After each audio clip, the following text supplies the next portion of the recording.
TYFU. You look good. You look good. Yeah. You've been away. I've been away. I've been traveling. I've been world traveling.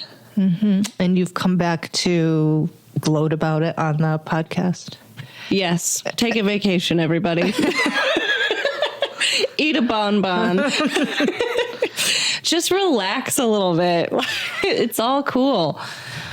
And copacetic. Well, I thought maybe we could recap about your vacation, especially in terms of delegation, since we have just talked about vacations on an episode. We've just talked about delegations on a... We did. And not to go off on a tangent, but we talked about vacations.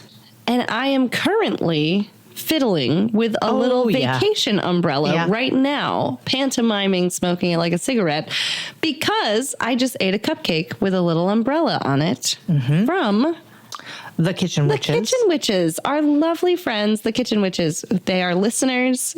They are a small business in Geneva, and they make a damn good cupcake. Yeah. A damn good vacation-themed cupcake, right? Kelly Walker. For once, it's not too bad for Kelly Walker. He's got a cupcake. Yeah, Aaron popped by my big sale that I had this weekend, and gifted me this half a dozen cupcakes. So sweet. That have little cocktail umbrellas, and I don't know. We just will never, ever, ever, ever, ever get tired of getting treats from listeners. So thank you. Yeah. It means so much. She said that she themed them vacation themed because she heard our vacation episode. Yes. And since I wasn't in Europe, I was working my butt off at my sale. She's like, here's Beth, a mini vacation in a cupcake form. Too bad for you and Kelly Walker. Yeah. Now we're there. Now we're back. And they are delicious. Thank you. So yeah, vacation was good, and I had to delegate everything almost. How'd it go? Surprisingly well. I really don't have much to complain about. My team is outstanding. They handled everything well. I did continue to do social media while I was away. But everything in the stores, like neither of the stores were burned down when I came back. I went over to one of your stores while you were away. Just to see if there were any flames. I wanted to see if it was like falling apart. Just so I could like gloat and be like, well, that's why I never go on vacation, because I know better. Right. I know better. Like as she's stomping on the ashes of my store that burned down. I'm like, that's really too bad, Marilla, but that's what you get. That's what happens when you're a small business owner and you take time off. No, I went over there and talked to Heather, who was managing the store. Yes. And she indicated to me that you guys were in regular touch while you were away. Yes. What? She was implying that I wasn't? That you were in touch. Fully relaxing is what you're implying. All right, fine. I did talk to my staff every day. Every day? Yeah, except the days we were closed, I didn't talk to them because I respect their time. Wow. But so that's not truly unplugged. It wasn't truly unplugged. But I knew it wasn't going to be. I knew I went in. I feel fine about it because it's not like I went into the vacation being like, I'm going to be truly unplugged. You're not going to hear from me until I set foot through the door again. I went in with a plan to continue with the social media and be accessible during open hours if need be. Like, what am I going to do, though? Right. What am I going to do? I mean, I like to think I was encourage helpful, them from but afar. literally, like, you guys are doing great. You guys are crushing it. For the most part, everything went smoothly, and I'm a psycho because I was texting like in the morning. Okay, this is on my radar, and this is on my radar, and do. And one, again, what am I going to do from a continent away? And two, I mean, I know that my employees are wonderful and they got all the things done that I said, but also I was gone for 2 weeks. Like, if I'm like, hey, can you make sure that you sweep the floor today? I'm not going to check Sure. Like, what does it even trust. matter that I say it? Like, you have to trust. And I didn't tell anyone to sweep the floor, but I just mean, you just have to trust that it's going to happen and everyone is trained as good as they can be and that life will go on. And that's tough. And I think I would give myself out of 100, maybe a 68. Oh, well, that's funny. I was thinking 70. Oh, okay. Now, the reason is because here's what happened. You went on vacation. Yes. Well done. Thanks. You delegated. Yeah. Well done. Right. You probably had some stress in your mind, which we have to deduct 10 points for. Right. Exactly. Exactly what I was thinking. You did the social media while you were 90. away, so we have to deduct 10 points. 10 So we're at points 80. for that. Yep. Right. And you texted and were in communication with them every day. So that's another 10 points. So right. So it's pretty good. It's a passing grade. Girl math. Small business owner girl math. Yeah, that's a passing grade. I feel like I feel like I passed. I feel like there were things I could do differently. I did have a couple psychotic moments where it was like a slow day and I could like see, I probably, you know where the 2 points are? Yeah, because you checked your numbers. Yes, that's what brings me to the 68. 2 points for checking the numbers neurotically when I can do nothing. Mm-hmm. I can do nothing.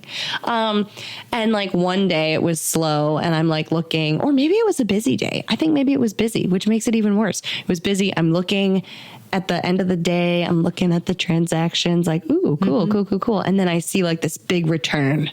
And I was like, what happened? And it was like the middle of the night back home. And I couldn't, in a healthy way, text my manager at 3 a.m. in the morning and be like, hey, what was that return that happened? So you know what? I just forced myself, but maybe this is going to bring my points up. I forced myself to not ask that question. What was that return about until I got back? Oh, that is good. So 70. I will take 70-ish. Graded on a curve. Graded on a curve. Yeah. But well, what was the return, hard. Marilla? Can you tell us? Yes. It was not dramatic at all, and my staff handled it really well. It was 2 bath towels. Oh, my God. I know. And I was like, they probably used them and everything. And no, they didn't. They got 2 bath towels. They brought them home.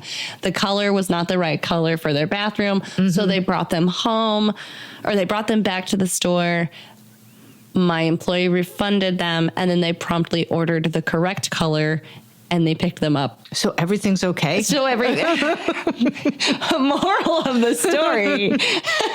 Everything is okay. And the world still turned without me having both feet on the ground in the store at all times. Thank you to my staff. That's great. Mm-hmm. Thanks, guys. If you're listening, if they listen to the podcast, you guys did great. Okay. I think we should rip an envelope because we do have a topic. Yeah. Do you want to rip it? Yeah, I've been missing it. Okay, I've just been pining away for this envelope for 2 weeks. Just wishing I could just crack it open just like You're this. handling it a little bit. A little bit seductively today. You have missed it. Dad, I can stop tell. looking at me. Stop looking at us.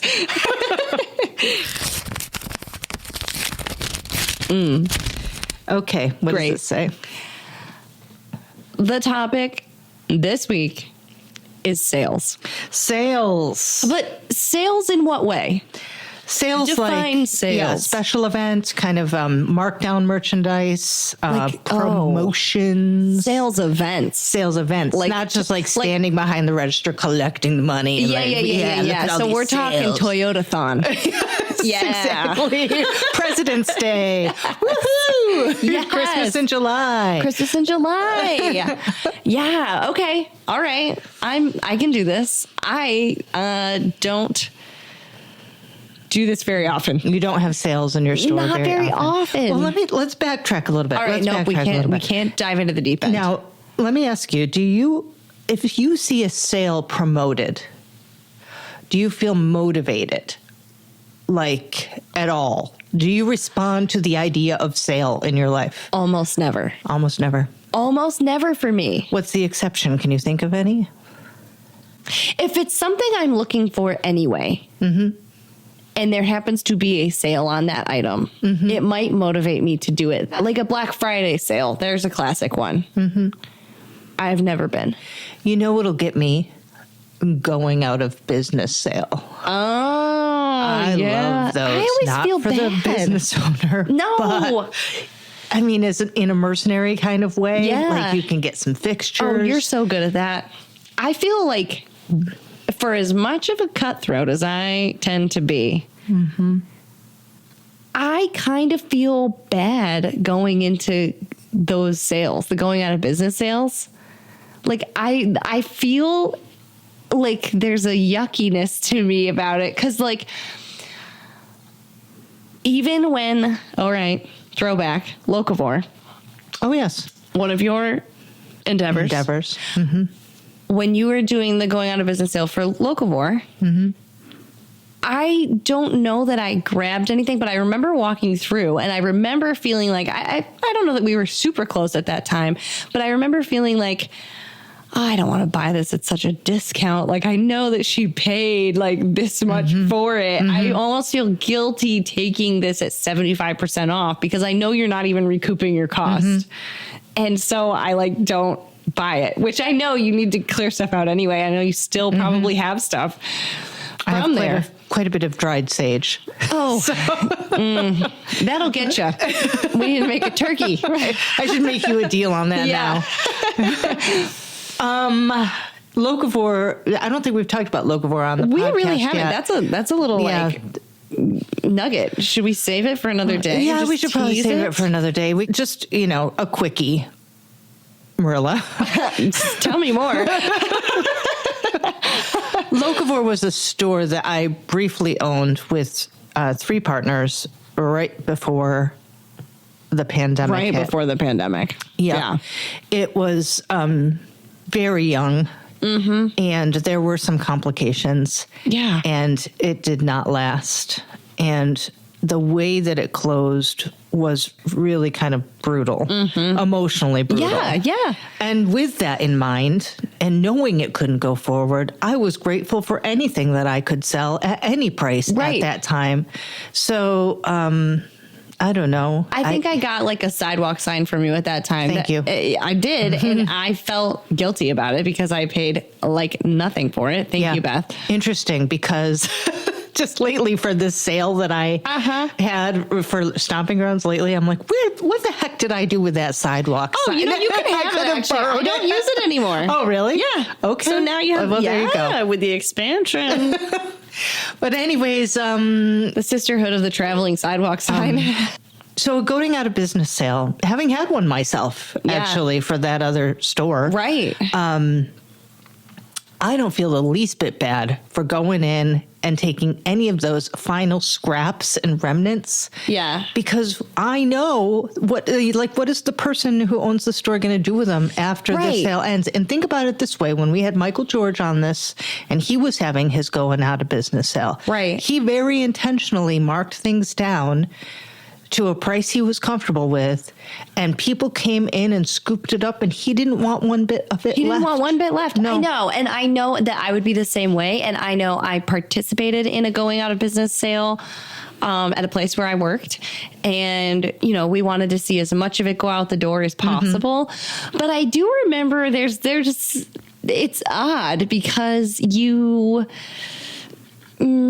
there's some people that come in, and I bet you're one of them, Beth, that come in with you're coming in to scoop some deals, but you're also coming in with a little bit of empathy in the setting of a going out of business sale. Then there's others, and they're the vultures. Oh, yes. They're the vultures, and they're just in there because it's a deal, and they can't They're stop actually themselves. like rubbernecking in a way. Like they're driving by the accident and being like, going out of business. Yeah. Huh? What a bummer for you. Yeah, so and what can I score? Will you take half price off half price? Yeah, and that feels gross. Yep. And I remember being on the other side of the counter, like bringing people up and feeling feeling like the clear difference between people who were nice and that I felt appreciative of them coming in and taking a whole bunch of stuff, and then others that I was kind of like wrinkling my nose at because it's kind of like, ugh, like get out of here. You just seem like a vulture. Like it just felt gross. And and then it goes to auction, and then it's like it's a whole process. So in that sense, that kind of a sale is a little bit of a bummer. But I did get a lot of fixtures for my current store in one of those sales. I swooped in. I was a vulture.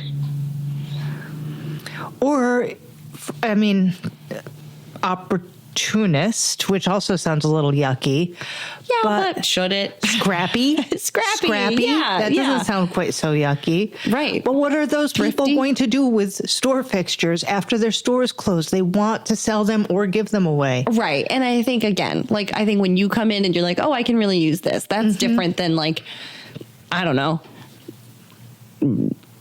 old Bart coming in and just being like, oh, I've always wanted to have a rotating whatever rack in my house for my keychains. Like, that feels weird. I mean, it's live your life, Bart, but like it feels like, okay, you don't even have a store and you're buying, okay, go off, King.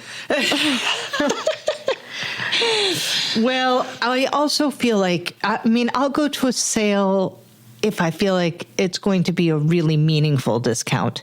And that's in a going out of business sale. But I won't go for a 15% off something Me or other, neither. right? 10 to 20, I'm not moving. I'm not moving. I'd rather pay full price and have you stay in business longer, in a sense. Like, I appreciate it, but...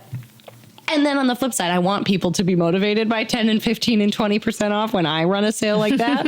But I personally am not, which I think is also why I don't run it very often, is because I'm like, well, I don't care about this, but so why would anyone else? But they do. Do they? Yeah. 10% off?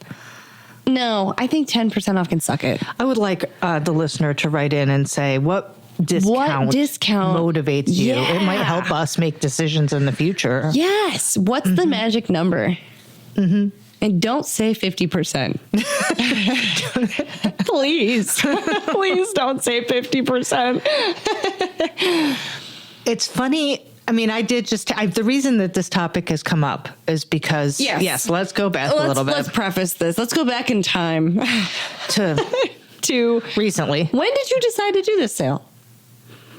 Was it brewing for a long time? Yeah. Okay. Yeah. All right. So tell the people. Share with the class. So without sharing too many details and going too off topic. We would never. Mm-mm. My property, 41 Seneca Street, is actually 2 retail spaces or 2 commercial spaces, one in the front of the store and one in the back of the store. Yes. The back of the store was tenanted for many years, and that person moved out in the fall. No longer.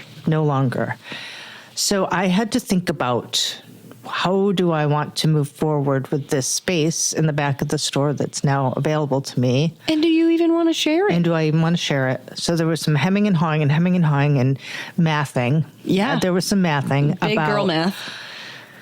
what I would need to do to reclaim that space and what my potential income could be from either renting it to a new tenant or reclaiming it myself. Anyway, we've decided to hold on to it and make it all one big, giant, beautiful stomping ground. Yes. Which I'm will so be into this.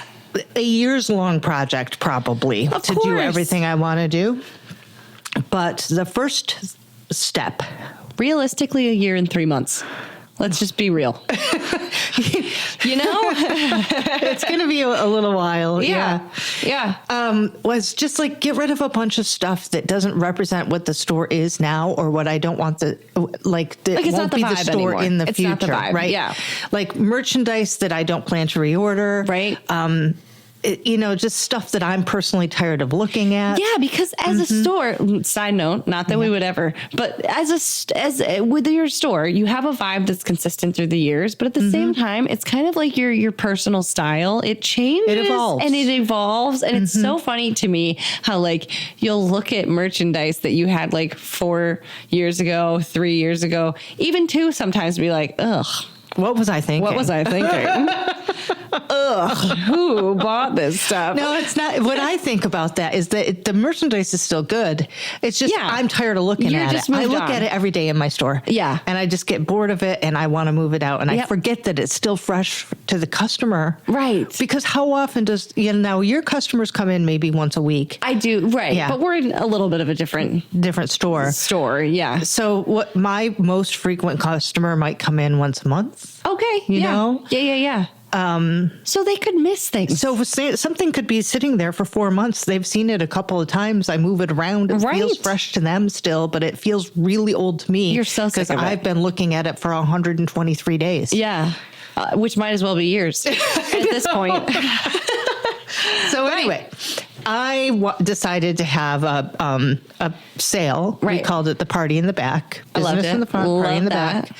And The mullet sale. And it was the biggest sale I've certainly done in years and maybe ever.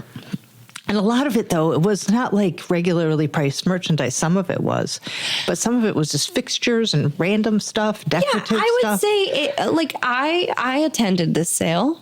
Thank you. And I wasn't impressed. No. Yeah. You only came as like a courtesy. Okay, well, kind of, because I like you, but also because I'm nosy. Oh, you're nosy. So I wanted to see what's Beth all the doing stuff over there. Well, yeah, I wanted to see that. I wanted to see all the trinkets and things because I know you have a lot of those. And I did find some treasures, but I would say it was fun. I liked the idea because it was like a garage sale. It was an elevated garage sale in a sense. That was kind of what I was going for. Yeah. And I loved it because I don't really go to a lot of garage sales, but I do go to little shops. And I loved the marriage. I loved the marriage of the two.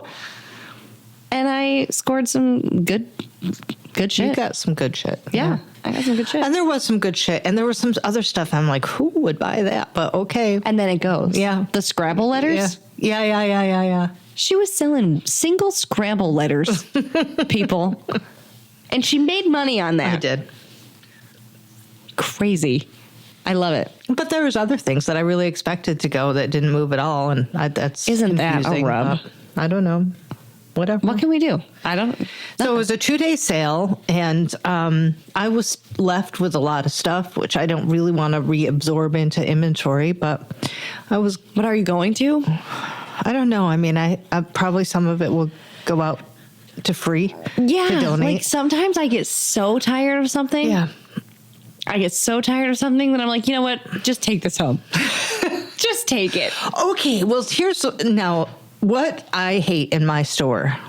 I hate nothing in my store. What bothers me sometimes in my store is when I'm left with one of something because no one wants the orphan thing. No one wants to take the last one. So sometimes when someone is purchasing the second to last of something, I'll be like, how about I sell you 2, buy one, get one half off?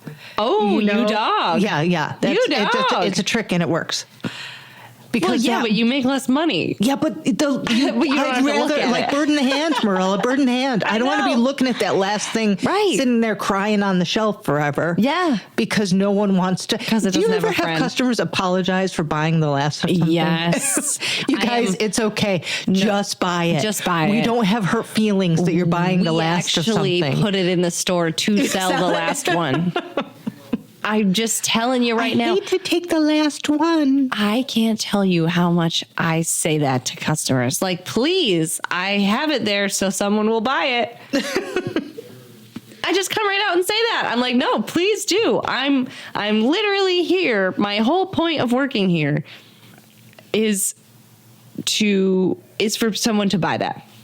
I don't know how many times I have told a customer there's like a cup of lentils left in the jar. And they're like, well, I don't want to take the last cup. I'm like, well, who will? If not you, who? Right. Like, also, it's not a dinner party where it's rude to take the last of the that's what whatever, I mean. I think that's the last what it brownie is. or whatever it is. And like, when people are really like, well, I don't know. I'm like, you're just strictly helping me if you give me money for those lentils. Mm-hmm. And if you don't give me money for the lentils, you are strictly not helping me. right. Like, you choose what you would like to do in this moment. And most of the time, people will take the lentils. Because I think that's really what it is. It's just this strange little dinner party rule that's in all of our heads. Mm-hmm. And people apply it to that because they don't want to be greedy. But I'm like, that's not the rule in a small retail shop. It's not the rule. There was one time, though, that somebody bought the last one, and she was like, oh, my God, I'm so glad I got the last one. And she, like, made a big deal about it, and then she left, and the next girl who came up to the counter was like, I really came in here just to get that last one. I'm glad she got it. And I was like, oh, no. Wow. So scratch everything I said. Yeah, I had that happen. I felt so bad. And it was like a one-time... It was like a Christmas item, I think. That's a very sad story. I mean, it's a happy story for someone. Sorry to be sad for sorry someone to harsh else. the vibes, guys. Yeah, but I'm sitting here saying, like, always get the last thing, which I still do want you to get the last thing. Somebody has to. But I did have that one moment where somebody was like, oh, I really wanted it, and it was gone. But she was fine. Like, she didn't say something about it.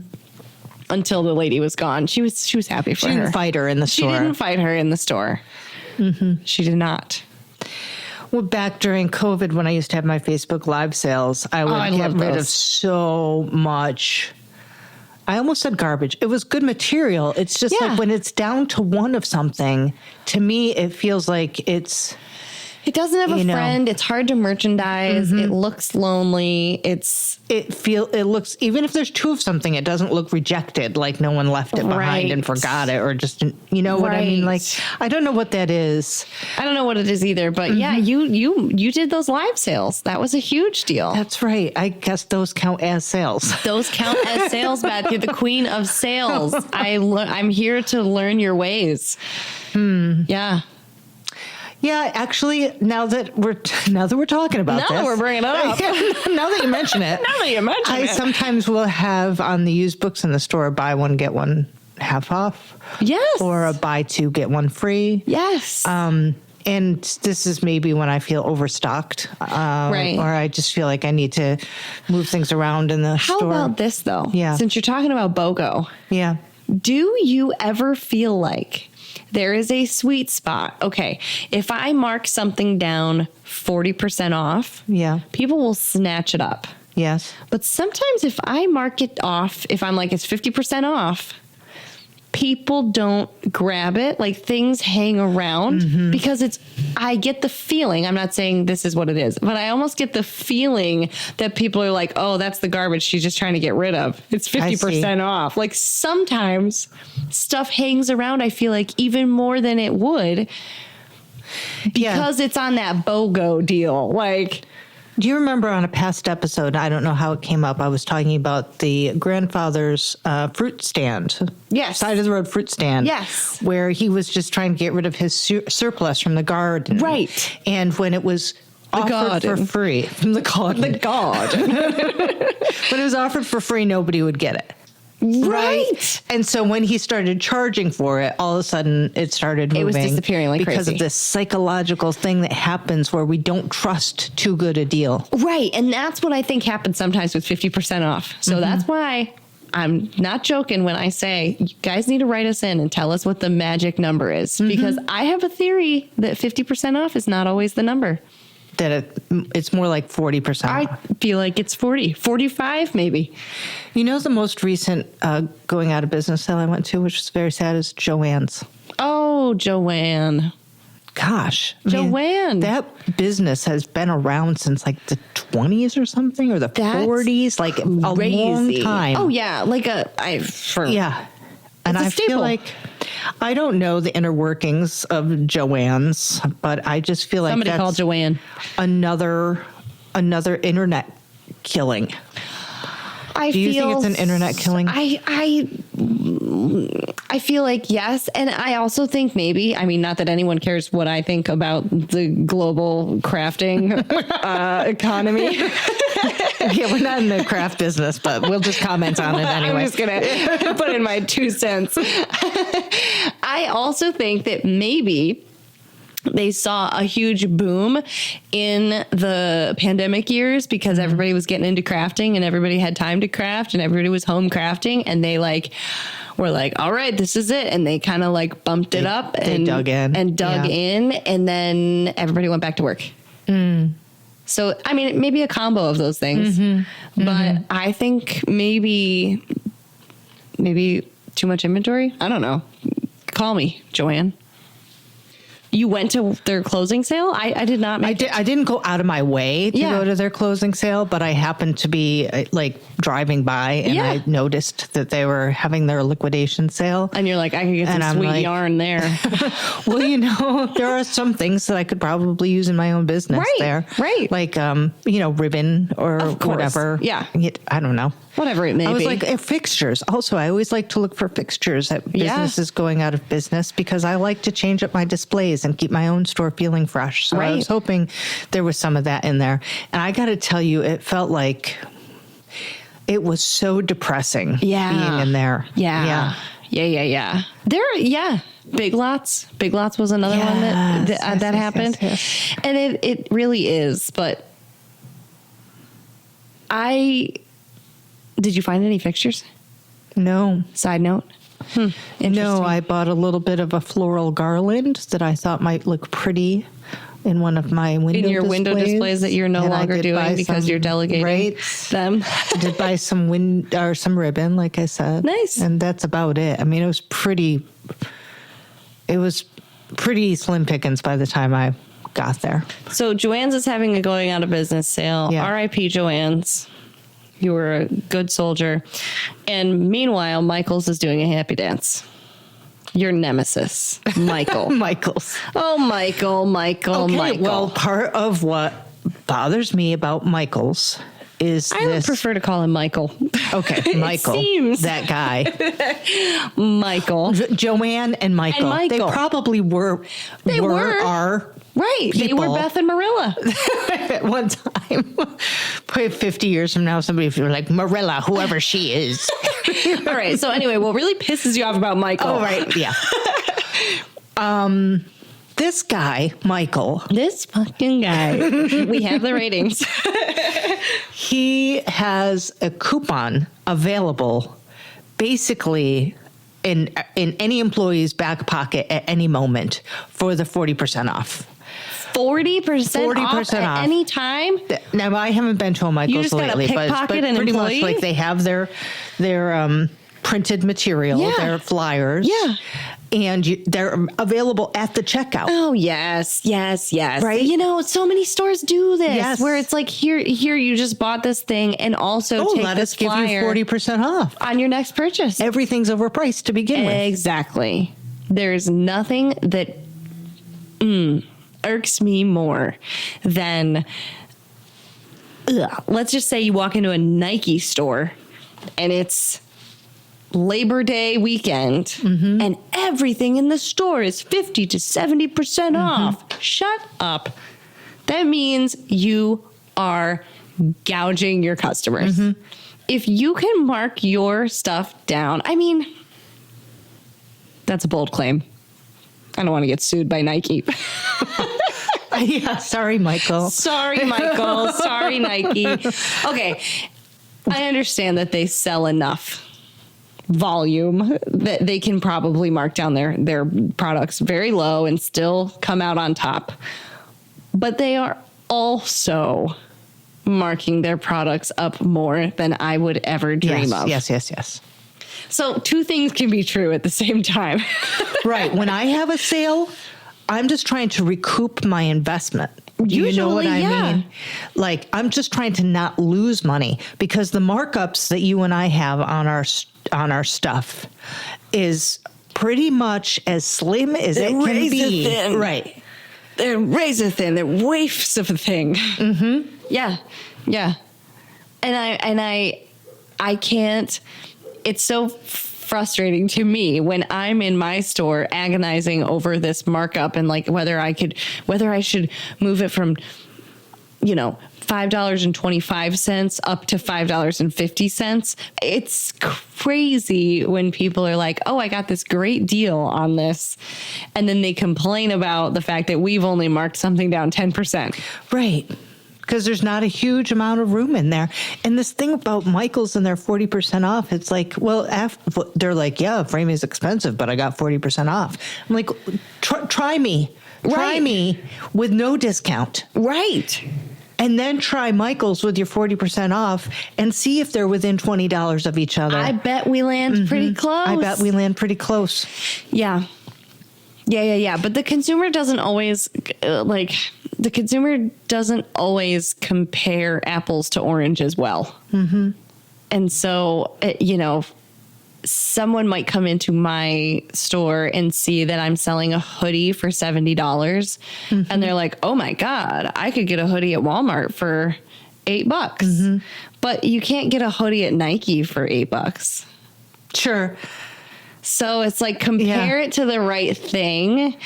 And just like with Michael's, it's like, okay, yeah, maybe they're $20 cheaper than you, but is the quality the same? Mm-hmm. I mean, we've beaten this dead horse, but yeah, it's like, then you want to talk about how much you can mark it down. It's tricky and complicated. And that is why I don't do sales very often. I think I don't do sales very often because it is so complicated. I don't do sales very often because I'm not very motivated by sales. Mm-hmm. And sorry, customers. My customers are like, darn.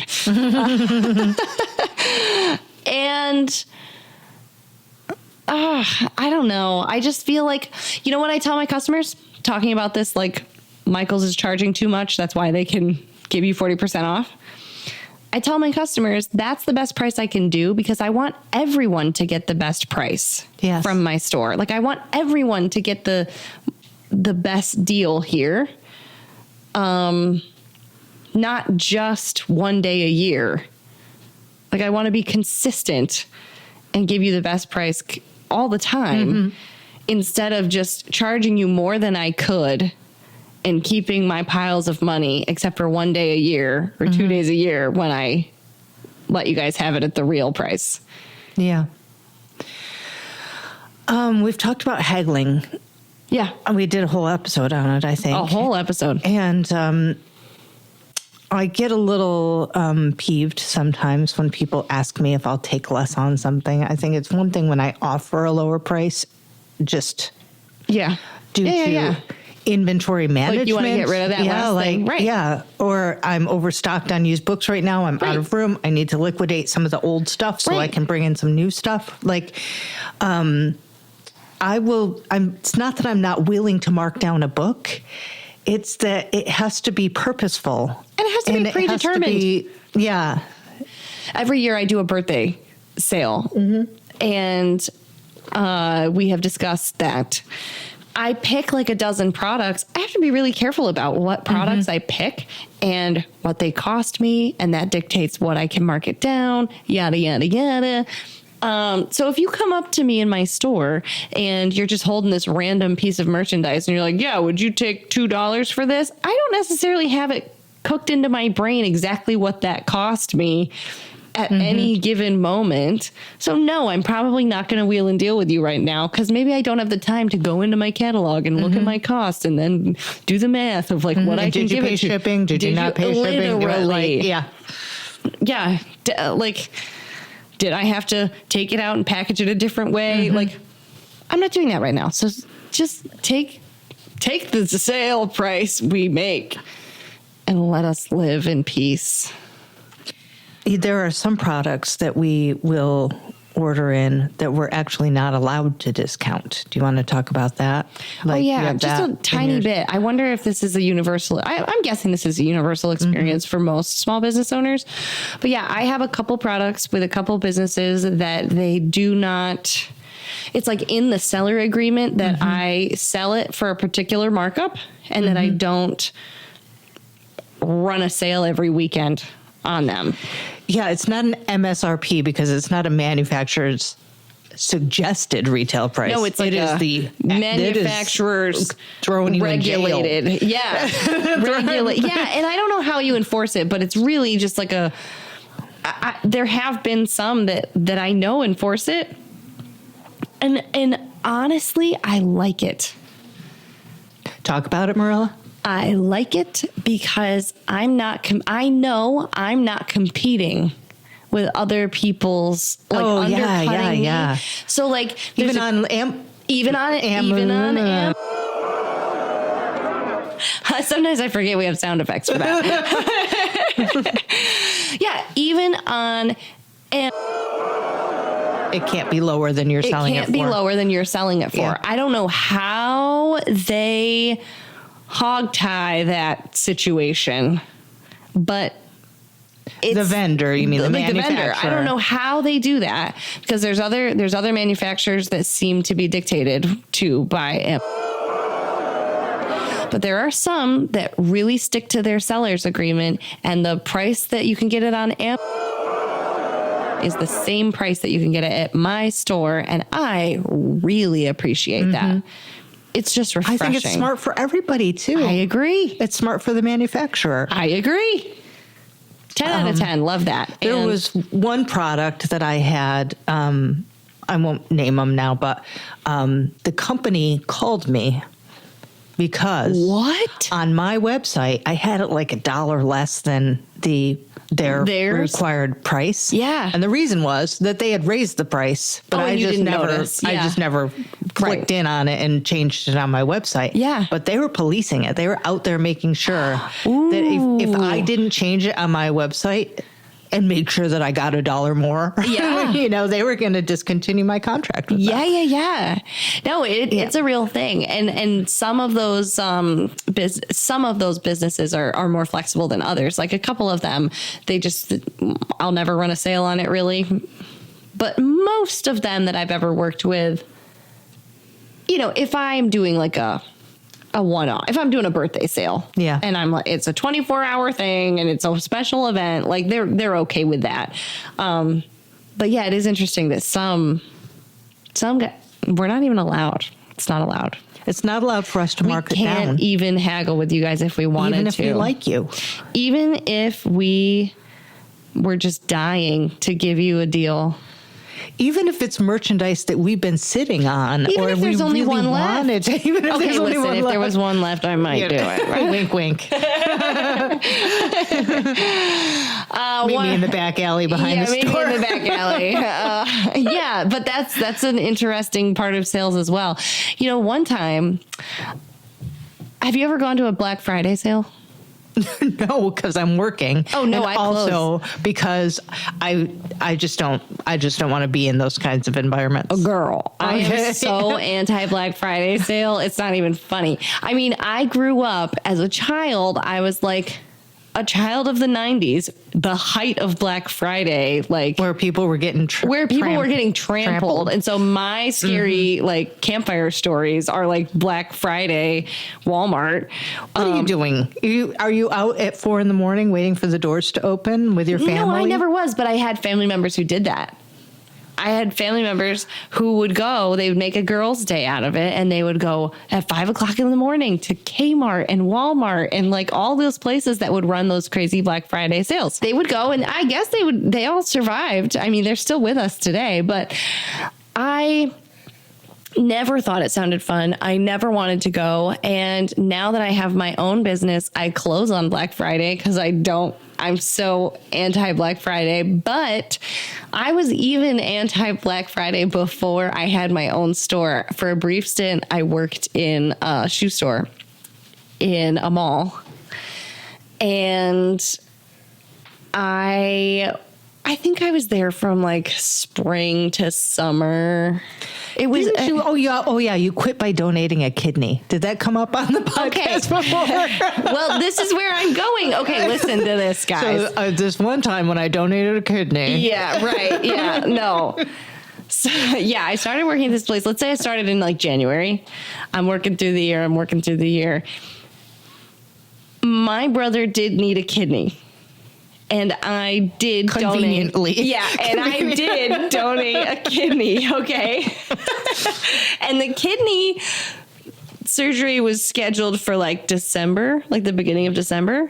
Mm-hmm. And I quit my job at the mall like the week before Black Friday because I didn't want to be there for it. No, I don't blame you. I'm sorry if my manager is listening to this. I did tell you that it was because the surgery was going to be like that week. Yeah.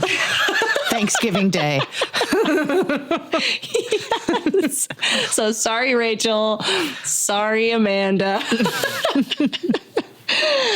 I just really, really didn't want to be in a mall on Black Friday. I had already experienced some like Labor Day sales and 4th of July. I'd already experienced sales at the mall, and oh my God. I was like, if it's worse on Black Friday, no way. And I love sales. I love retail. But it's not a vibe. It's just the crowds or the hungry nature of the thing. I think for me it was the crowd. It was the crowds. It was the hungry. It was you weren't really doing sales. You were just handing people things in a frenzy. And there was you work in a shoe store. There were a lot of feet, a lot of bunions out, just full hanging around. And I just didn't want that to be intensified. And I also, I think in that setting, maybe this makes me an asshole, but in that setting, I was working at a mall, minimum wage. I think if I was working someplace that I would have gotten commission. Oh, I would have been there for Black Friday. But I wasn't. I was getting minimum wage, and I was making them thousands of dollars a day. Why don't I work 10 times harder and make the same amount of money no that way. I wear? Yeah. No way. I did score a lot of great shoes from that job. Shout out to Aldo. When you visited my sale, thank you very much. You're very welcome. Somehow we got talking about the Lion King, Beth. The circle of life. Why do I keep wanting to call it the cycle of life? Circle of life. I don't know. Come on, we know the song. Because what was happening when what got us We were talking packing about up this? we were packing up the stuff that didn't move. Okay, and then how it could be donated. Yeah. And then somebody might buy it and then sell it at their store. Well, I was also purchasing things from your sale that I was like, maybe I'll sell this at my store. And so you're going to mark it up from me. Yeah. You got it from like an estate sale, let's say. Mm-hmm. Marked it up in your sale. Yes, marked it up. You're going to buy it from me and mark it up. Yep. Somebody's going to buy it from you, eventually donate it again. And then somebody like me or like you is going to go to the thrift store and buy it up. Yeah. Bring it to their store, and it's like this circular. This crazy thing happened. I don't think I ever talked about it on the podcast, but one time I was up at the Salvation Army. Yeah. Just bopping around at the Salvation Army. And they were putting new merchandise out on the floor. Right. And a Stomping Grounds print went up on the wall. Oh, my God. One that you had worked on? Yes, I made in my store. So I scooped it right up for $5 and brought it back to my store. Your store? Yes. Had you framed it for somebody? Yeah. What did you charge them? Ballpark. It was one of these things where it wasn't like a custom frame job. Yeah. It was something that I sold en masse in the store. Yeah. So in the store, it might have been $50. And you got it for $5. For $5. So even if I sold it at half price scratch and dent at my store, that's still a considerable markup. Oh, I love that. So talk about keep that up. Oh, I love it. Talk about the circle of life and sales. Oh my God. Yeah. Crazy. So that was a nice day for me. Yeah. Did you sell it? I think so. It's not hanging around anymore. So. Bada bing, bada boom. That's business. That's just business. I love it. I love it. It wasn't in the liquidation sale or the expansion sale this past weekend, so I must have moved through it. Right. So now that you're on the other side of this expansion sale, right? How do you feel? You feel like it was worth it? Do you feel like it was worth the work of putting everything back? Now that you've put everything back.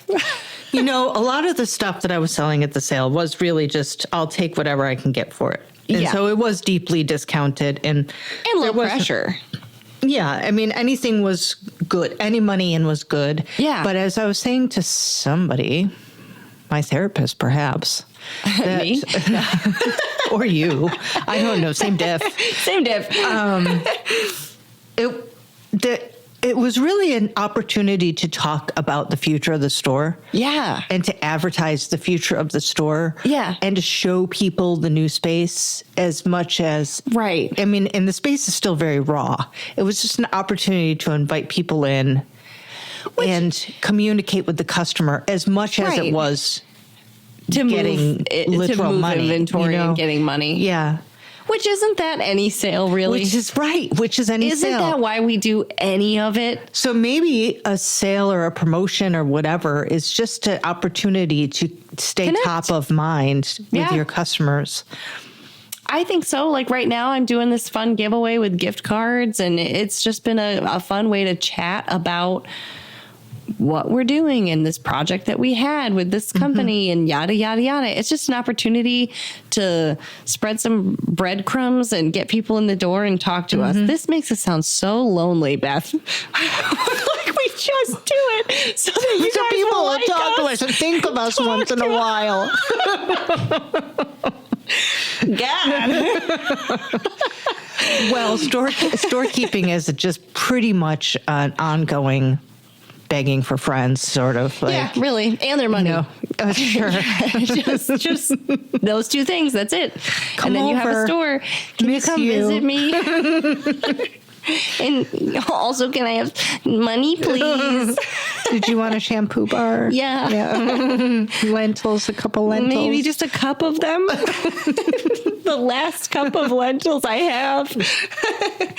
Yeah. So anyway, when we run a sale, please come visit us. Yeah, but see, what you were asking, was it worth it? Well, yes, I moved some stuff. I have less stuff now than I had a week ago. I did make some money, which will help fund the renovations. Like one drop in the barrel bucket it counts. Of what this is going to cost me. I got to show people the space as it is now, which will be meaningful whenever I manage to complete this project. Did you take some pictures? Yes, I did. Oh, good. Yeah. I'm so bad at before and afters. Good for you. Well, this is why I have a staff, because they suggested it. Good. And that's good. All right. Last question for you. Okay. What's one thing that you hoped you'd never see again after the sale that is still in your building? Okay, we might have to edit this while I think. Oh, okay. This is a funny thing. Okay, this is an advertisement for it. This is a strange thing. Many years ago, some advertising piece for baking soda came into my store. Okay. And it shows like the different scientific properties of baking soda. And it's such a weird, bizarro thing. And I'm like, I'm going to frame this and somebody's going to love it.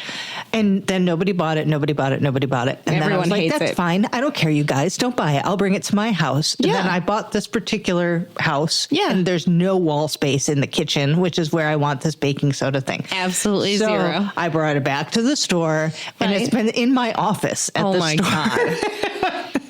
Which it doesn't belong there. A baking soda ad does not belong in my office. So I put it out at the store sale. And you're like, of course. And I'm like, somebody's going to see this. It's and they're just going to think it's so charming and so mid-century and blah, blah, blah, blah, blah. And today I carried it back into my office because nobody bought it. Yeah. Damn. And those are the moments that humble us, guys. Do you want to talk about something that you've never been able to move, embarrassingly? I feature a lot of local makers. You can't out anybody. I don't know if I can do that. I think this one I'm just going to give away at some point. So if you get this at a baby shower, you know why. I got these, like, there are these baby bottle nipples that you can. I can't wait to title this episode Nipple. Nipples. They're these baby bottle nipples that fit with a mason jar ring on a mason jar bottle. And those are great. Really great. We're learning we don't want microplastics in the baby, so we try to avoid that. Great. I also got, because mason bottles are breakable, like mason jars are breakable, this company also sells a small 8-ounce and 16-ounce stainless steel bottle that fits a mason jar ring that you can put the top on, and then you're ready, baby on the go. Baby can chuck it. And it won't break. Because baby will drop the thing. Because baby will break it at a certain age when you're not, gently feeding baby anymore. Yeah. Baby will chuck it. And so I was like, this is great. This is your bottle for dinosaur baby, and no one can tell me that this is breakable or dangerous. Mm-hmm. I have had that for like 3 years. I can't believe it. Right? Have you tried putting it on sale? No. Okay. Maybe I did. No, maybe I did 50% off and nobody has bitten. Or maybe my pride hasn't allowed me to do that yet. I don't know. I don't know. And I literally am so mad about it because I think I only got 1 or 2. Well, this is the thing, too. I mean, if it's a good product, if it's... What's the matter for you? Kinda. What's the matter for you? Yeah. I want to mark this thing down that's perfectly good, and you should recognize its Literally, value. there's nothing wrong. And stainless steel, it's not like it's going bad. Mm-hmm. There's nothing wrong with it.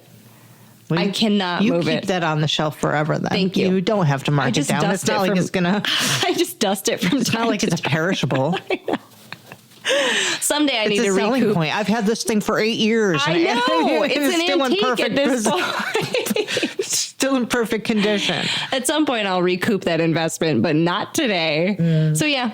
Yep. Well, anything else on sales, Marilla? I don't know. I mean, gosh, I think we covered the bases. It's something that I'd like to get better at. Like, I think you're good at being able to say, okay, I'm just going to mark down all this to clear some space. And in the long run, it's going to work out. It's all going to come out in the wash. Yep. I have a hard time doing that sometimes. Like, I have a hard time saying goodbye to the markup that I thought I was going to get for it. Yes. And the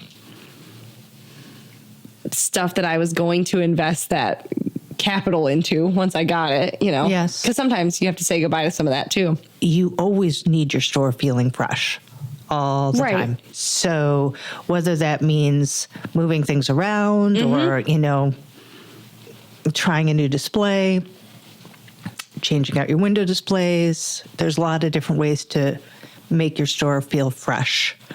Yeah, and it's good advice. And sales are a way to do it. And sales are a way to do that. So even if, say, on the used books, when I offer a BOGO on those, it hurts a little bit, but I feel like it's important to keep the inventory kind of changing and exciting and new and different. Right. I don't know if in your store that's as relevant because you sell staples. Right. People are relying on you to have the same product all the time. Right. So I don't know how that really...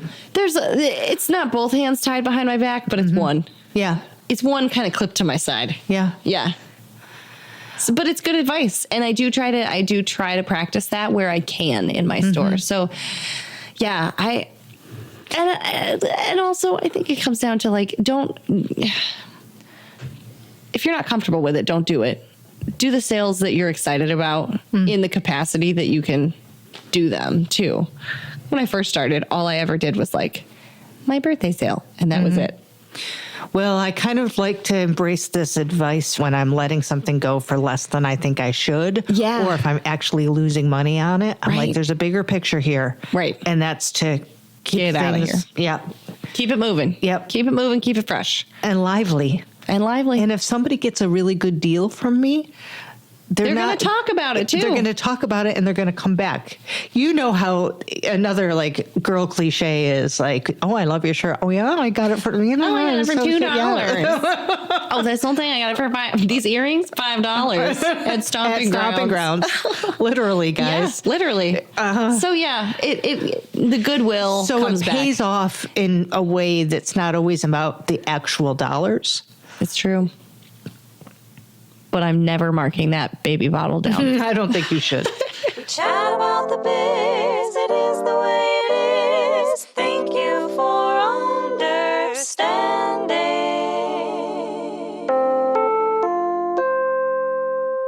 We sincerely thank you for understanding. Please visit us at tyfupod.com to learn more about the show, share prompt ideas, or tell us about your own small business experiences. We may include your story in a future episode. Find us on Instagram, Facebook, or YouTube at TYFUpod or at tyfupod.com. Our theme music was composed by Marilla Gonzalez. The show is produced by Kelly Walker. Too bad for Kelly Walker. Knock on wood. Let's knock on some wood. We have to. Yeah.